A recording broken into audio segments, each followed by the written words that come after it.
He first heard the voice on a rainy night when the power kept blinking on and off, like the world itself couldn't decide whether to stay. The room smelled of wet dust and old books. His phone vibrated once on the table, a sound too small to matter, except it did. He stared at it longer than necessary before picking it up, as if touch alone might bring something back that had been gone for years. The message was short. I didn't know who else to send this to. He sat on the edge of the bed, reading it again and again. The name above the message pulled a tight ache from somewhere beneath his ribs. He hadn't heard from her in 3 years, not since the night she left without saying goodbye, not since silence became the loudest thing in his life. Outside, rain tapped against the window like impatient fingers. He typed, erased, typed again. His hands felt unfamiliar, as though they belonged to someone braver, someone who hadn't learned how to survive by not feeling. Are you okay? He finally wrote. The reply came almost instantly. No. That single word opened a door he had nailed shut. Memories spilled through, uninvited. Her laugh in the kitchen at 2 in the morning. The way she always tucked her hair behind her ear when she was nervous. The argument that never ended because neither of them knew how to stop being afraid. He leaned back against the wall and closed his eyes. He had practiced letting go. He had told himself healing meant moving on. But nothing ever really leaves. It just waits. They talked through the night, messages stretching longer, heavier.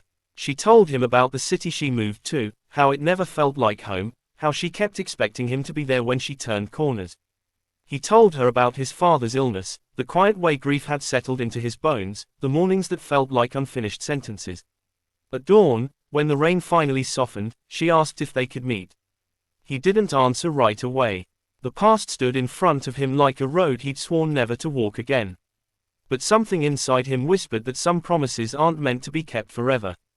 They met at a small cafe near the river, the kind of place where time moved slower and the chairs remembered everyone who had ever sat in them.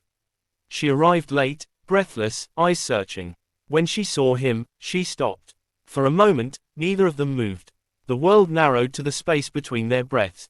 You look different, she said, smiling and not smiling at the same time.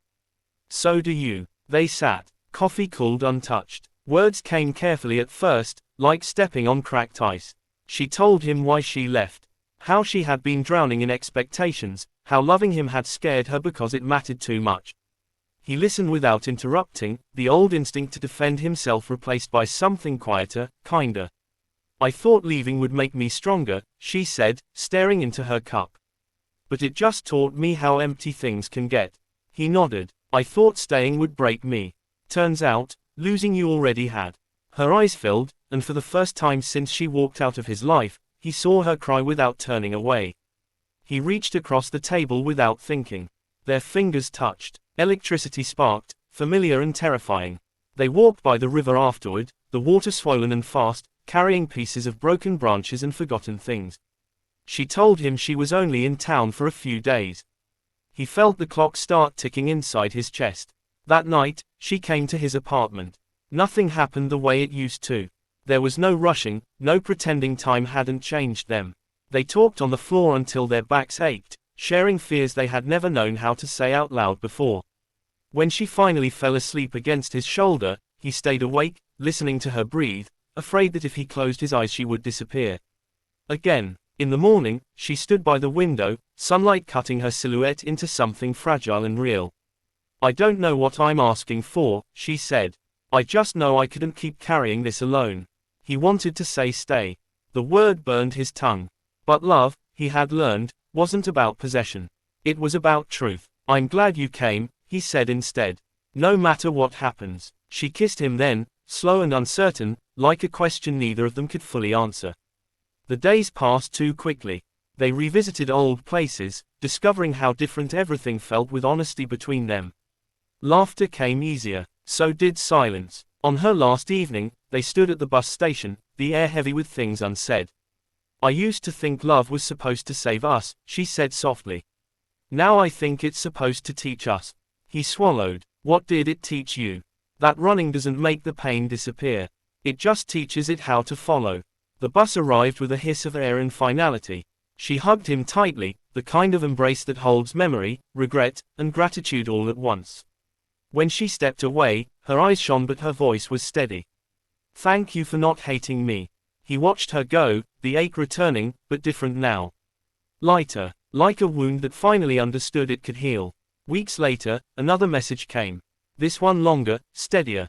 She wrote about therapy, about learning how to sit with fear instead of letting it drive. She didn't promise anything. Neither did he. But something had shifted. Not a reunion. Not a goodbye. Something braver. One evening, months after the rain, he stood by the same window, city lights reflecting off the glass. He realized he wasn't waiting anymore. He was living, carrying the love with him, not as an anchor, but as proof that he could feel deeply and still survive. He typed a reply, smiling softly. I'm proud of you.